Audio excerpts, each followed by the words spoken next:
जय यीशु। आज मैं उसी विषय को कंटिन्यू करना चाहता हूँ, उसी विषय के ऊपर बोलना चाहता हूँ जहाँ पे कि पिछली बार मैंने छोड़ा था।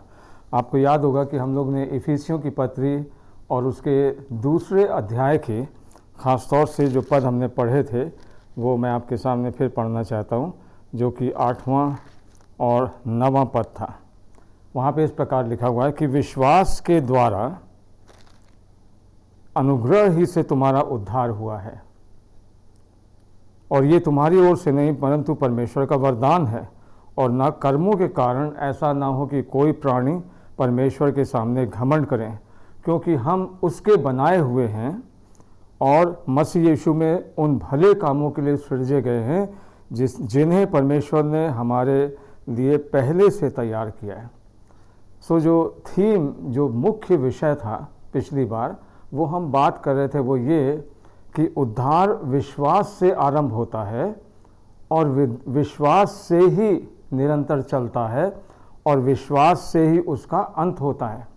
क्योंकि जब हम प्रभु यीशु मसीह को साक्षात देखेंगे उसके दूसरे आगमन पर, तो उस समय हम विश्वास के द्वारा उस सहभागिता में एंटर होंगे, पर वहाँ पर अब हम उसको आमने सामने देखेंगे।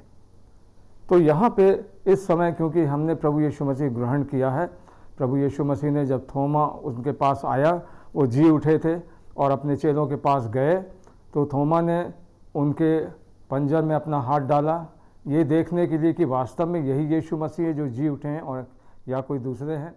उसके हाथों में जहाँ कीलें गाड़ी गई थी वहाँ पे उसने हाथ डाला, उंगली डाली, और जब उसने देख लिया कि हाँ ये वही देह है, तो उसने विश्वास किया। उस समय यीशु मसीह ने उससे क्या कहा? बहुत ही विशेष चीज़ उसने कही। उसने कही कि तुमने तो देखकर विश्वास किया, परंतु धन्य हैं वे जिन्होंने कि बिना देखे विश्वास किया, यानी कि हम और आप।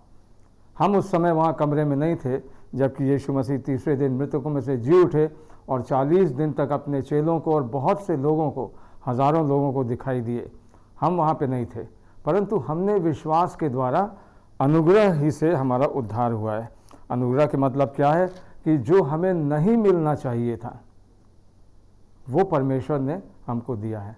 उसने हमें ना केवल पापों की क्षमा दी, परंतु जो हमें नहीं मिलना चाहिए थे, यानी कि अनंत जीवन, वो उसने विश्वास के द्वारा हमको दे दिया। अब हम उस सहभागिता में आ गए हैं। अब प्रश्न ये उठता है जो कि रोमियो 6 में आता है, पर अभी हम इफिसियों में पढ़ेंगे ताकि हम बता सकें आपको कि अब उसके बाद का जो कदम है वो क्या है। और उसके बाद का जो कदम है उसको हम बोलते हैं कि हम परमेश्वर में एक नई सृष्टि बन जाते हैं। दूसरे कुरिन्थियों उसके 5वें अध्याय में परमेश्वर का वचन कहता है कि अब जो यीशु मसीह में है वो एक नई सृष्टि है। They are a new creation. पुराना व्यक्ति क्या हो गया? मर चुका। पिछली बार हमने बात किया था, पौलुस ने कहा अब मैं मसीह के साथ क्रूस पर चढ़ गया हूँ, मैं जीवित ना रहा परंतु यीशु मसीह मुझ में जीवित है। अब जो मैं हूँ वो एक नया मनुष्य हूँ। तो यहाँ पर इफिसियों की पत्री में 11वें अध्याय से अब पौलुस जो है उस नए मनुष्य की बात करता है। और यहाँ पे क्या लिखा हुआ है? इस कारण स्मरण करो कि तुम जो शारीरिक रीति से अन्य जाति थे, यानी कि परमेश्वर से अलग किए हुए थे, परमेश्वर के लोगों में शामिल नहीं थे, अन्य थे, अब तुम परमेश्वर की जाति में आ गए हो। परमेश्वर की जाति जो है वो क्या है? वो हम और आप हैं। तुम लोग पहले मसीह से अलग और इस्राएल की प्रजा से, अर्थात चुने हुओं की प्रजा से और प्रतिज्ञा की वाचाओं के भागी ना थे। वो प्रतिज्ञाएं जो कि परमेश्वर ने आदम के बाद उसकी सारी संतानों के साथ करी थी, जैसे कि इब्राहिम साहब के साथ, नूह के साथ, मूसा के साथ, दाऊद के साथ, ये सारे लोगों के साथ उसने प्रतिज्ञाएं करी थी, वाचा बांधी थी, जिसको कि आज हम इस्राएल बोलते हैं, जो यहूदी लोग हैं। यहाँ पे वो कह रहा है कि हम उसके भागी न थे और आशाहीन और जगत में ईश्वर रहित थे। क्यों कह रहा है ये? क्योंकि ईश्वर एक है, और जब अगर हम उस ईश्वर के साथ नहीं हैं, कहीं और भी हैं, कहीं अलग हैं, तो हम ईश्वर रहित हैं, क्योंकि हम उस एकमात्र ईश्वर को नहीं जानते। 13वां पद, पर अब मसीह यीशु में तुम जो पहले दूर थे मसीह के लहू के द्वारा निकट आ गए हो, क्योंकि वही हमारा मेल मिलाप है, जिसने दोनों को एक कर दिया और अलग करने वाली दीवार को जो बीच में थी ढा दिया। यानी कि पहला आदम जो कि अदन की वाटिका में था, वो परमेश्वर का स्वरूप था, वो परमेश्वरत्व से पूरी तरीके से भरा हुआ था। और अब परमेश्वर का पुत्र, परमेश्वर के लोग, परमेश्वर जो उसी के स्वरूप में सृजे गए थे, यानी कि मानव जाति, जब आदम ने पाप कर दिया तो वो क्या हो गया, जैसे कि हमारे आदरणीय बाबा जी कहते हैं, वो अमानुष हो गए। They have become less than human being. परमेश्वर से अलग किए हुए लोग परमेश्वर के स्वरूप में नहीं हैं, उनमें कमी आ गई है। And they have become less than human being. यदि आप इसको प्रूव करना चाहते हैं तो बहुत आसान है। आज का न्यूज़पेपर उठा लीजिए, जिस दिन आप उठाना चाहें, और किसी देश का उठा लीजिए, किसी समाज का उठा लीजिए, किसी संस्कृति का उठा लीजिए, और आज की तारीख में आप पढ़ेंगे तो सारे अमानवीय व्यवहार आपको दिखाई देंगे। घृणा वहाँ पे आपको दिखाई देगी, हत्या वहाँ पे आपको दिखाई देगी, एक दूसरे से द्वेष आपको दिखाई देगा, एक समाज दूसरे समाज के विरुद्ध में, एक धर्म दूसरे धर्म के विरुद्ध में, एक मनुष्य जाति दूसरी मनुष्य जाति के विरुद्ध में, हर प्रकार की हत्या, हर प्रकार का विवाद, रेप, मर्डर, जो भी आप जानना चाहें वही आपको सब दिखाई देगा। वो क्यों दिखाई देगा? ये इस बात का प्रूफ है, इस बात का सबूत है। यदि आप अपनी आंखें बंद कर लें तो बंद कर लें, पर अगर आप वास्तव में इंटेलिजेंट हैं और समझदार हैं और अपनी आंखों को खोलेंगे तो वो बड़ी सफाई से दिखाई देता है कि आज हमारा समाज, हर देश का समाज, हर जाति का समाज, हर समूह का समाज, हम हर आशा का समाज, हर संस्कृति का समाज अमानवीय हो गया है। और बहुत बुरी तरीके से एक गाड़ी के समान जिसका कि ब्रेक हटा दिया गया हो, एक कार जो कि एक बहुत बड़ी पहाड़ी से नीचे की तरफ जा रही है और रास्ते में उसका ब्रेक अगर ख़राब हो जाए तो क्या होगा? उसको चाहे आप जितना ब्रेक लगाएं वो उसी और भी तेज़ रफ्तार से नीचे चलती चली जाएगी। इसको अंग्रेज़ी में बोलते हैं टोटल डिप्रेविटी, कि पूरी तरीके से मानव जाति गिर चुकी है और गिरती चली जा रही है। पिछली बार हमने इसके बारे में बात किया था। इसके मतलब क्या? इसके मतलब ये कि nothing in man is as good as it should be, nothing in man is as bad as it can B.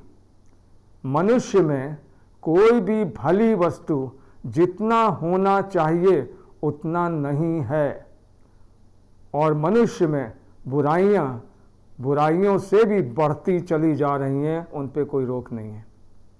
भलाई का स्टैंडर्ड ऊपर नहीं जा रहा है, नीचे जा रहा है, और बुराई का स्टैंडर्ड नीचे से नीचे स्तर पर बहुत तेज़ी रफ्तार से गिरता चला जा रहा है। और इसके लिए आपको साइकोलॉजी और फिलॉसफी ये सारी चीज़ें पढ़ने की ज़रूरत नहीं है। एक कॉमन सेंस, सामान्य विज्ञान जिसके मन में हो, विवेक हो, वो न्यूज़पेपर पढ़ेगा, अपने घर के बाहर निकलेगा और देख लेगा। और यहाँ पे पौलुस यही कह रहा है कि हम जो पहले परमेश्वर से दूर हो गए थे और उस पाप के गड्ढे की ओर तेज़ी से भागते चले जा रहे थे और रोक नहीं पा रहे थे अपने आप को।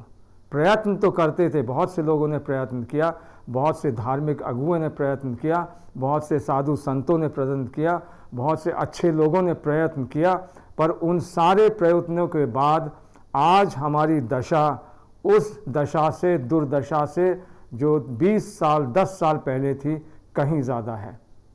वो इसलिए है कि हम परमेश्वर से दूर थे।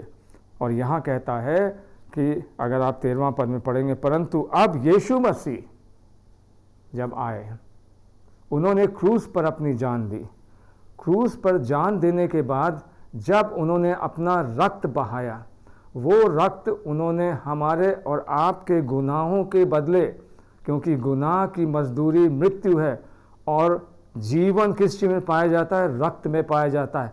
उन्होंने हमारे जीवन के बर्बाद होने से मरने के बदले अपने जीवन को बहा दिया। और यहाँ पे क्या लिखा, उस लहू के द्वारा क्या हो गए, अब परमेश्वर ने से हमने क्षमा प्राप्त करके हमारा संबंध अपने पिता के पास, अपने डैडी के पास, अपने अब्बा के पास फिर से हो गया है। हम उससे दूर चले गए थे, हमने रिबेलियन कर लिया था, हमने कहा था हम घर छोड़ के भाग जा रहे हैं। होता है कि नहीं होता है? कितने जवान लड़के लड़कियां घर छोड़ के भाग जाते हैं, माता पिता से उनका झगड़ा हो जाता है। ऐसे भी लोग हैं जो आज की तारीख में मैं जानता हूं कि ऐसे बेटे और बेटियां हैं कि जिनकी उम्रें 50-60 साल की हो गई, उनके पिताजी जो हैं वो 80 साल के हैं, परंतु अपने बाप से मिलना नहीं चाहते हैं, दूर हो गए आपस में भेदभाव के कारण। परंतु यहाँ पे क्या हुआ, यहाँ लिखा ऊपर, अब मसीह यीशु में तुम जो पहले दूर थे, मसीह के लहू के द्वारा निकट हो गए हो, क्योंकि वही हमारा मेल है जिसने दोनों को एक कर दिया और अलग करने वाली दीवार को ढा दिया। कुछ साल पहले की बात है, मुझे सन याद नहीं है, कि मैं फ़्लाइट में था, इंटरनेशनल फ़्लाइट में, और कहीं पे प्लेन जब उड़ रहा था तो एक जगह पे कहीं पे रुका था प्लेन, थोड़ी देर के लिए लोगों ने अपना चाय कॉफ़ी लिया, रिफ्यूलिंग हुई प्लेन में, इंजन में तेल भरा गया, पेट्रोल, और उसके बाद जहाज़ जो है फिर चढ़ने लगा। तो लोगों ने न्यूज़पेपर भी ले लिया होगा। तो मैंने देखा कि प्लेन में हर आदमी न्यूज़ पढ़ रहा है। ज़्यादातर वहाँ पे जो लोग थे वो विदेशी थे, तो कोई जापानी में बोल रहा है, तो कोई पर्शियन में बोल रहा है, तो कोई जर्मन में बोल रहा है, मुझे समझ में नहीं आया। तो मेरे बगल में एक आदमी बैठा था, मैंने कहा आप लोग ये न्यूज़पेपर पूरा जहाज़ के जितने लोग बैठे हैं सब इसको देख रहे हैं, पढ़ रहे हैं, कौन सी ऐसी न्यूज़ है? उसने अंग्रेज़ी में मुझसे बोला, यू डोंट नो? मैंने कहा नहीं, मुझे नहीं पता है, मैं पढ़ नहीं पा रहा हूँ आपकी भाषा का। जापानीज़ में था वो न्यूज़पेपर। उसने कहा, जापानीज़ आदमी ने अंग्रेज़ी में समझाया, उसने कहा बर्लिन वॉल गिर गई कल रात में। जो ईस्ट और वेस्ट जर्मनी को डिवाइड करने वाली वॉल बनी हुई थी, दीवार बनी हुई थी, जिसकी वजह से एक बहुत बड़ा भाग पूरे देश में हो गया था और एक दूसरे से बिल्कुल लोग मिल नहीं सकते थे, दीवार बन गई थी। रातों रात क्या हो गया, परमेश्वर ने आश्चर्य कर्म के द्वारा वो दीवार गिरा दी, किसी को पता ही नहीं चला। और जैसे ही वो दीवार गई है, गिरी है, क्या हो गया, हज़ारों लोग आर पार करके एक दूसरे से मिलने लगे। वो दीवार जिसने कि अलग कर रखा था वो ढा गई। ये ऐतिहासिक बात है, हमारे आपके समय की बात है, आप पढ़िएगा इतिहास में। ठीक उसी प्रकार से हमारी दीवार जो जीवित परमेश्वर के सामने हो गई थी हमारे पाप के कारण, उस दीवार को प्रभु यीशु मसीह ने अपने जीवन के द्वारा, पाप के बलिदान देने के द्वारा, अपने आप को बलिदान करने के द्वारा, पाप से हमको छुटकारा, पापों के दंड से छुटकारा देने के द्वारा उसने पिता और पुत्र से एक दूसरे से मेल करा दिया। और हम भाग के आए, दौड़ के आए और पिता की गोद में बैठ गए एक बच्चे के समान। और पिता ने क्या किया, हमारे परमेश्वर पिता ने हमको गले से लगा दिया। बहुत अच्छा गाना है, मेरी ज़िंदगी की राह में यीशु मसीह ही आ गया, मेरे सारे गुनाह को उसने दूर कर दिया, आकर करीब से उसने मुझे गले लगा लिया। और ये बहुत ही सुंदर वर्णन है कि परमेश्वर ने क्योंकि हमारा मेल मिलाप करके एक दोनों को एक कर दिया और अलग करने वाली दीवार को ढा दिया, और अपने शरीर में बैर अर्थात व्यवस्था जिनकी आज्ञाएं विधियों की रीति पर थी मिटा दिया। ही इरेज देम। अभी पिछली बार हम लोग जो बात कर रहे थे वो ये कह रहे थे कि अक्सर लोग आते हैं कहते हैं विश्वास करने के बाद भी आपको सारी आज्ञाएं मानना पड़ेंगी, अगर आप नहीं माने तो आप विश्वास खो देंगे। परमेश्वर का वचन कहता है कि वो अपने आज्ञाओं को हमारे हृदय में लिख देगा। He will write his law into our hearts. That means we will obey God from our heart, not by छड़ी के द्वारा हम उसको नहीं मानेंगे कि कोई वहाँ खड़ा हो गया, उसने कहा तुम ये नहीं करोगे तो ये होगा, तो हम डर के मारे हमने आज्ञा मान लिया। ये नहीं होगा, हम मन से मानने वाले होंगे। मैं एक पद आपको दिखाना चाहता हूँ जो कि हो सकता है मैंने आपको पहले दिखाया, परंतु फिर से देखिए, रोमियो की पुस्तक उसका 6वां अध्याय, बहुत ही अच्छी वर्ष है ये, 6वां अध्याय 17वां पद। यहाँ पे लिखा हुआ है, रोमियो की पुस्तक 6 अध्याय 17 पद, यहाँ लिखा हुआ है, परंतु परमेश्वर का धन्यवाद हो कि तुम जो पाप के दास थे। ठीक है, अब ये हमारी पिक्चर कब की है? जब हम विश्वास में नहीं थे, जो कि पौलुस अभी बता रहा है।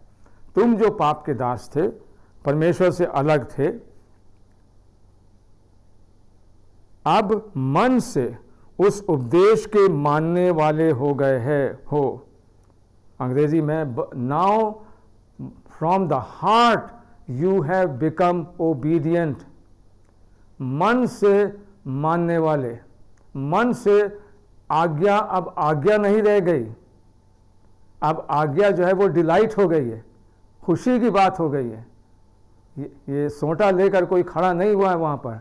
ना I want to do his will.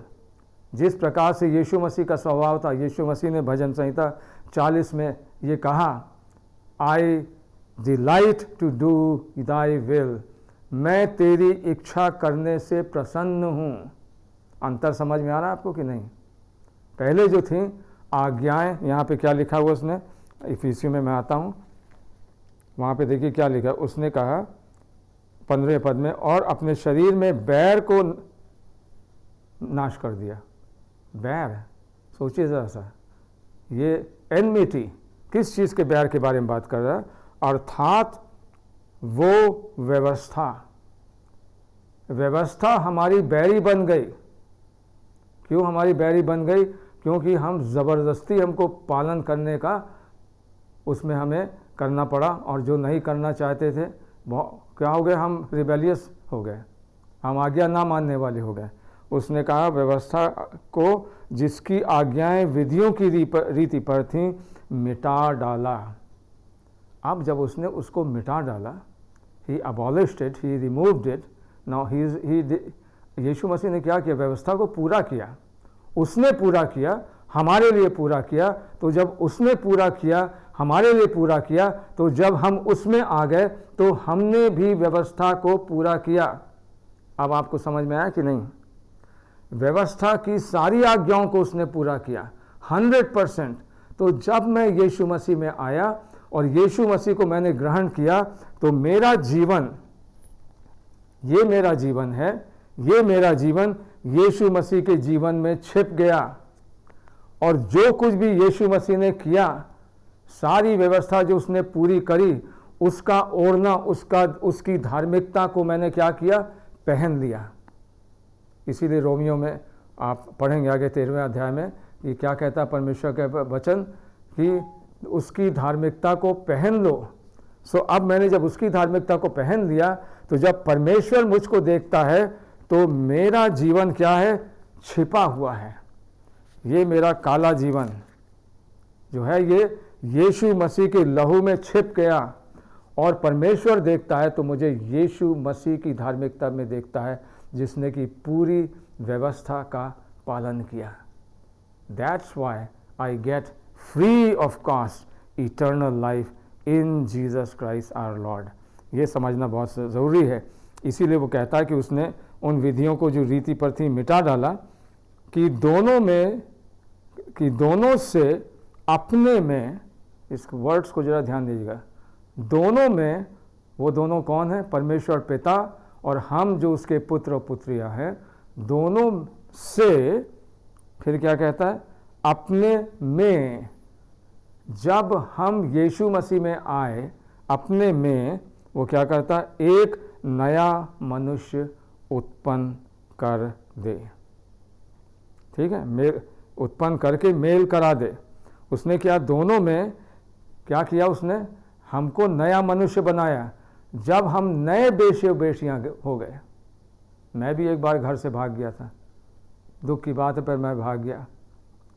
और फिर जब मैं वापस आया अपने पिता के पास और अपनी माता के पास, वो दोनों ने जब सुना कि मेरा बेटा घर पे वापस आ रहा है, तो बड़ा बढ़िया खाना मेरी मम्मी ने बनाया, जो उनको पता था मुझे बहुत अच्छा लगता है। और जब मैं वहाँ पे आया तो मेरे पिता ने क्या किया? मुझको गले से चिपटा लिया। क्योंकि जब उन्होंने मुझको देखा तो उन्होंने मुझको एक नया मनुष्य देखा, नया डेविड देखा। पुराना डेविड जो घर से भाग गया था, लड़ाई झगड़ा करके, बुरी बुरी बातें करके, सारे कुकर्म करके जो भाग गया था, अब वो डेविड, उसका जीवन यीशु मसीह में बदल गया। और जब वो घर आता है तो मेरे माता पिता ने मुझको एक नए मनुष्य के द्वारा मुझसे मेल किया। बिल्कुल वही सीन यहाँ पर है। वो कह रहा है कि उसने अपने में एक नया मनुष्य उत्पन्न करके परमेश्वर से क्या किया, हमारा मेल करा दिया। सो हम जो नए मनुष्य की बात कर रहे हैं, पिछले लेसन में, पिछले पार्ट में हमने बात किया था कि विश्वास से हम हमारा जन्म होता है, आत्मिक जन्म होता है, हमें नया जन्म मिलता है, हम नए मनुष्य बनते हैं। अब ये नया मनुष्य क्या है और कैसे होता है, इसका विवरण पौलुस यहाँ पे बता रहा है। 16वां पद, और क्रूस पर बैर को नाश करके, ये बैर क्या है, पाप है। पाप की शक्ति is the enemy of man and God. शैतान जो है उसने पाप को प्रयोग करके, उसको इस्तेमाल करके हमारे मनुष्य जाति और परमेश्वर के बीच में बैर को उत्पन्न किया।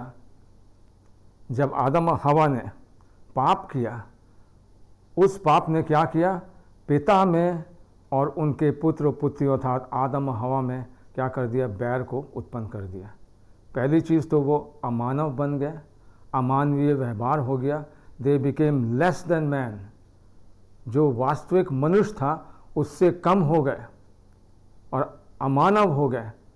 उसके साथ साथ क्या हो गया, उनमें और पिता में एक बैर उत्पन्न हो गया। 16वें पद में यीशु मसीह ने क्या किया, क्रूस पर बैर को नाश कर दिया, शैतान की शक्ति को परास्त कर दिया। लोग अक्सर कहते हैं कि सुनिए, मैंने प्रभु यीशु मसीह ग्रहण कर लिया, फिर मेरे अंदर कुछ हुआ नहीं, मुझे कुछ लगा नहीं, कोई ऐसी चीज़ नहीं आई। लोग बहुत बड़ी बड़ी गवाहियाँ देते हैं। कोई कहता है कि मुझे बड़ा भारी ऐसा भाव हुआ और मेरा शरीर पूरा हिल गया। कोई कहता है कि मैं अन्य भाषा में बात करने लगा। कोई कहता है कि मुझे ये अब अनुभव हुआ। अब ये व्यक्ति आया बेचारा, वो कहने लगे मुझे तो कोई अनुभव नहीं हुआ। हमने कहा कि तुमने अभी सत्य को समझ नहीं पाए हो। जब तुम यीशु मसीह के पास आए तो पवित्र आत्मा का सबसे बड़ा कार्य वो अन्य भाषा में बात करना नहीं है, चंगाई का वरदान पाना नहीं है, या कोई बहुत बड़ा चमत्कार करना नहीं है, या मैंने हाथ ऐसे कर दिया और सारे लोग गिर पड़े, ये नहीं है। मैं आपको बता दूं आज, इसको आप लिख लीजिए कहीं, ये परमेश्वर का वचन कहता है, क्रूस पर बैर का नाश अर्थात हमारे जीवन से पाप के प्रभाव को और उसकी शक्ति को परमेश्वर ने क्या कर दिया, निशस्त्र कर दिया, नॉन इफेक्टिव। अब पाप हमारे ऊपर राज नहीं कर सकता। सबसे बड़ा आश्चर्य कर्म यही है जो कि आप जान लेंगे। अब पहले जो चीज़ें आपको बाध्य करती थीं, चाहे वो बुरी भावनाओं से आप पीड़ित हों, बहुत से लोग कहते हैं कि उनके दिमाग में गंदी बातें आती, उसको रोक नहीं पाते। वो अक्सर होता है, लोग आते हैं, फ़ोन करते हैं यीशु दरबार में, हमारे लिए प्रार्थना करिए। क्या प्रार्थना करें? क्योंकि मैं परेशान हो गया हूँ, ये गंदी चीज़ें मेरे अंदर इतनी आती रहती हैं और मैं उससे अलग होना चाहता हूँ, पर मेरे पास सामर्थ्य नहीं है। कोई दूसरा है नशे की हालत में। एक बेटी आई, वो कह रही थी कि मैं दरबार में यहाँ पे, उसने कहा, छोटी बेटी थी, करीब हमारे ख्याल से मुश्किल से 10 साल की भी नहीं होगी, कि मैं अपने पापा के लिए प्रार्थना कर रही थी कि पवित्र आत्मा तू इनके अंदर ऐसा कार्य कर कि शराब की आदत इनकी छूट जाए। और जानते हैं क्या हुआ? एक दिन वो व्यक्ति दरबार आया, उसका बाप शराबी हालत में, और उसने प्रभु यीशु मसीह को ग्रहण किया।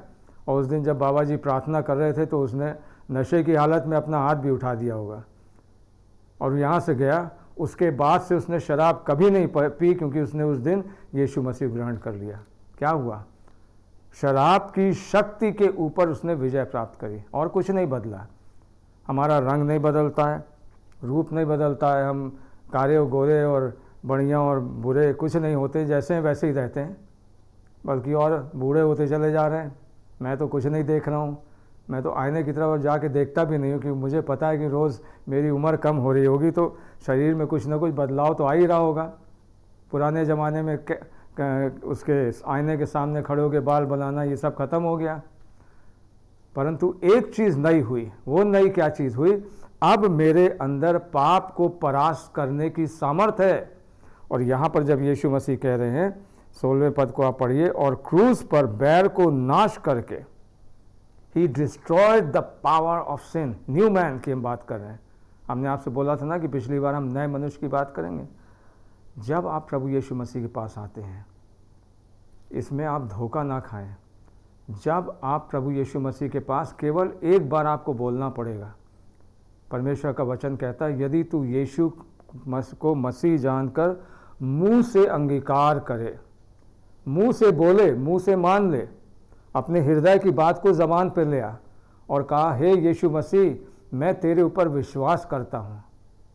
यदि तू यीशु को प्रभु जानकर मुंह से अंगीकार करे, मन में विश्वास करे, तोमा के समान नहीं, बल्कि आप मन में विश्वास करें परमेश्वर के वचन को सुनकर कि यीशु मसीह तीसरे दिन मृतकों में से जी उठा है, तो आप निश्चय उद्धार पाएंगे। और उद्धार के मतलब क्या? पहली चीज़ हम आपको बता चुके हैं। पहली चीज़ पापों की क्षमा। अब जो यीशु मसीह में हैं वो एक नए मनुष्य हैं, उन पर दंड की आज्ञा नहीं होगी। They have been set free from the penalty of sin. दूसरा चीज़, नया मनुष्य, they have been set free from the power of sin. So ये नया मनुष्य कौन है?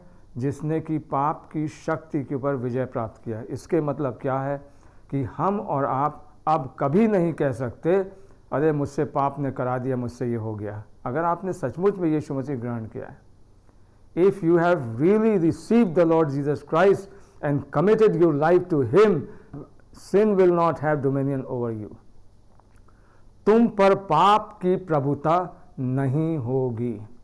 रोमियो की पत्री एक बार फिर से हम निकालेंगे, मैं आपके सामने पढ़ दूं उसको। मैं चाहता था रोमियो 6 का अध्ययन करना, पर पता नहीं क्यों मैंने इफिसियों पे ही ध्यान दिया।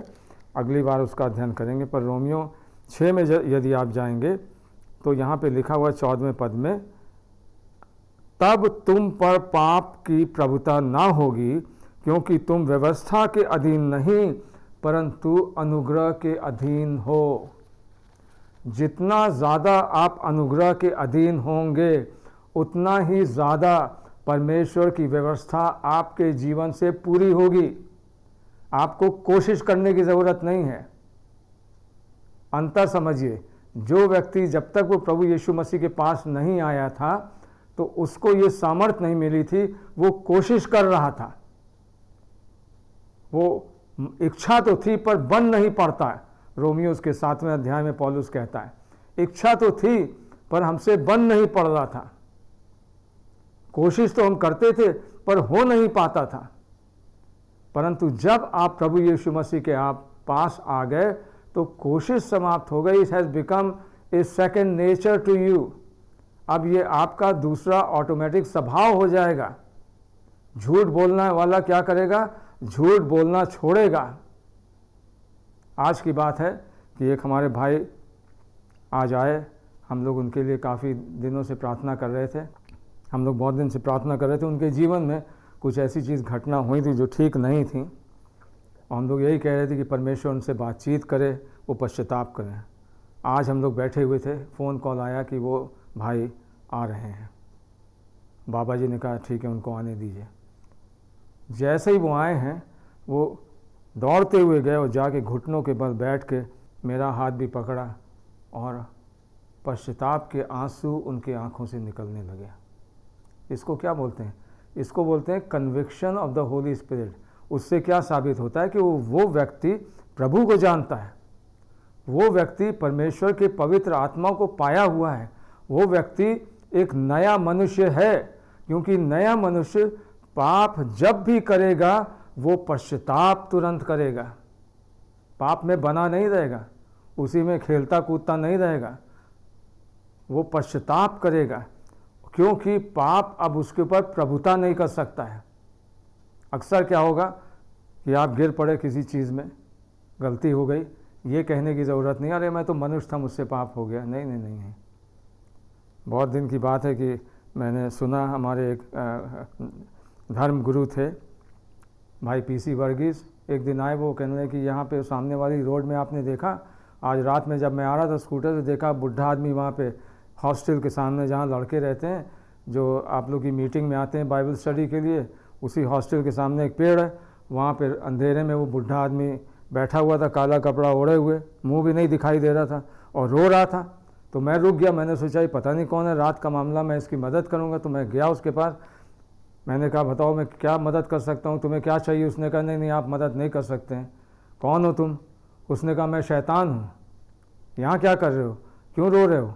उसने कहा मैं रो इसलिए रहा हूँ कि ये हॉस्टल में जो लड़के रहते हैं दुनिया भर के कुकर्म करते हैं, जब पकड़े जाते हैं तो तुरंत कह देते हैं शैतान ने कराया मुझसे, मेरे ऊपर दोष लगाते हैं, करते ही हैं।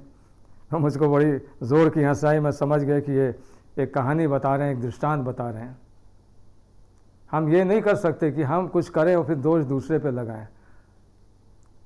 पाप जब भी होगा, एक यीशु मसीह के पीछे चलने वाला व्यक्ति तुरंत उसको रिकग्नाइज करके क्या करेगा? पश्चाताप करेगा और वो आगे बढ़ता चला जाएगा, उस सीढ़ी पे ऊपर चलता चला जाएगा और पाप के ऊपर जय पाता चला जाएगा। उस दौड़ में जिसमें कि वो दौड़ रहा है, विश्वास की दौड़, उसमें वो पाप के ऊपर विजय प्राप्त करेगा।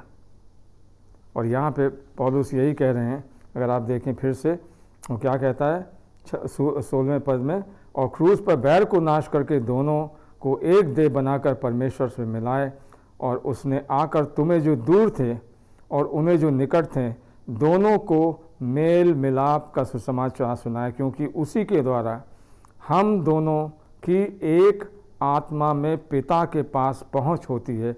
इसलिए तुम अब विदेशी और मुसाफिर नहीं रहे, परंतु पवित्र लोगों के संगी, स्वदेशी और परमेश्वर के घराने के हो गए हो, और प्रेरितों और भविष्यद्वक्ताओं की नींव पर, जिसके कोने का सिरा, कोने का पत्थर मसीह यीशु स्वयं ही है, बनाए गए हो, जिसमें सारी रचना एक साथ मिलकर प्रभु में एक मंदिर बनती जाती है, जिसमें तुम भी आत्मा के द्वारा परमेश्वर का निवास स्थान होने के लिए एक साथ बनाए जाते हो। आमीन। जय यीशु। ये परमेश्वर का वचन है। अब परमेश्वर ने एक नया मनुष्य उत्पन्न किया और मेल मिलाप के द्वारा उन नए मनुष्यों को एक समूह में बनाया, और अब वो क्या कर रहा है कि वो मिलकर एक साथ एक मंदिर बन गए, और उस मंदिर में कौन वास करता है? जीवित परमेश्वर स्वयं वास करता है। ये समाज जिसकी रचना परमेश्वर कर रहा है, जो हो रहा है, आज की तारीख में इतने लाखों करोड़ों की संख्या में यीशु मसीह के अनुयायी पूरे विश्व में पाए जाते हैं और बढ़ते चले जा रहे हैं। जितना ज़्यादा यातना उनके ऊपर हो रही है, जितना ज़्यादा सताव उनके ऊपर हो रहा है, जितना ज़्यादा विरोध हो रहा है, जितना ज़्यादा मार काट हो रही है, उससे बड़ी संख्या में बहुत से लोग प्रभु के पास जा रहे हैं। आप इंटरनेट में चले जाइए, आपको उन देशों से गवाहियाँ सुनने को मिलेंगी जहाँ पे कि परमेश्वर का सुसमाचार सुनाना एकदम बंद है। लाखों की संख्या में वहाँ पे आपको यीशु मसीह के लोग मिलेंगे। क्यों?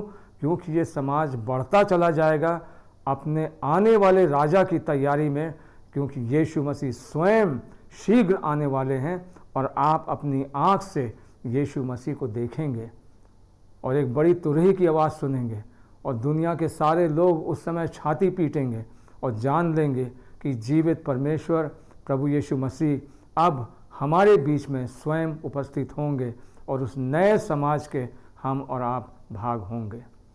अब आने वाले समय में मैं अब व्यक्तिगत रूप से इसका क्या एप्लीकेशन हमारे और आपके जीवन में, उसके बारे में बात करेंगे। पर यहाँ पे मैं समाप्त करता हूँ। तो आज जो हमने आपसे बात करी वो एक नए मनुष्य के बारे में बात करी कि किस प्रकार से यीशु मसीह ने उस बीच की दीवार को समाप्त करके और पाप की शक्ति को क्रूस पर समाप्त करके हमको परमेश्वर से मिला दिया। अब हम परमेश्वर पिता के साथ बातचीत कर सकते हैं और वो हमारी प्रार्थना को यीशु मसीह के द्वारा सुनता है। तो आइए हम प्रार्थना करें। हमारे जीवित परमेश्वर पिता, हम आपको धन्यवाद देते हैं प्रभु जी कि आपने अपने पवित्र लहू के द्वारा उस पाप की दीवार को जो हमारे और आपके बीच में हो गई थे आदम के उस गुनाह के द्वारा, मैं प्रभु जी पाप के शरीर में पैदा हुआ, पाप का स्वभाव लेकर मैं पैदा हुआ, परंतु यीशु मसीह के द्वारा आपने मेरे जीवन को प्रभु जी धो दिया और पवित्र किया कि आज मैं आपके सामने खड़ा हो सकता हूँ। और मेरा जीवन प्रभु जी आपके धार्मिकता में छिपा हुआ है। और आप जब देखते हैं प्रभु जी तो मेरी गंदगी को नहीं परंतु यीशु मसीह की धार्मिकता को देखते हैं। प्रभु जी आज मैं उस धार्मिकता को ग्रहण करता हूँ। मेरे भाई बहन जो यहाँ पे सुन रहे हैं प्रभु जी, होने दें कि आज वो आपकी धार्मिकता को ग्रहण करें। They must put on the lord Jesus Christ and make provision, no provision for the flesh. होने दे प्रभु जी कि वो शरीर के कामों के लिए नहीं परंतु अपनी आपकी धार्मिकता के लिए आज आप अपने जीवन को दें। और जब वो इस समय आपसे प्रार्थना कर रहे हैं उनकी प्रार्थना को सुने और उन्हें बड़ी आशीष दें और अनंत जीवन में उनको दाखिल करें। यीशु मसीह के नाम में इस प्रार्थना को हम मांगते हैं। प्रभु जी इसे सुने और ग्रहण करें। आमीन। जय यीशु। परमेश्वर आपको बड़ी आशीष दे।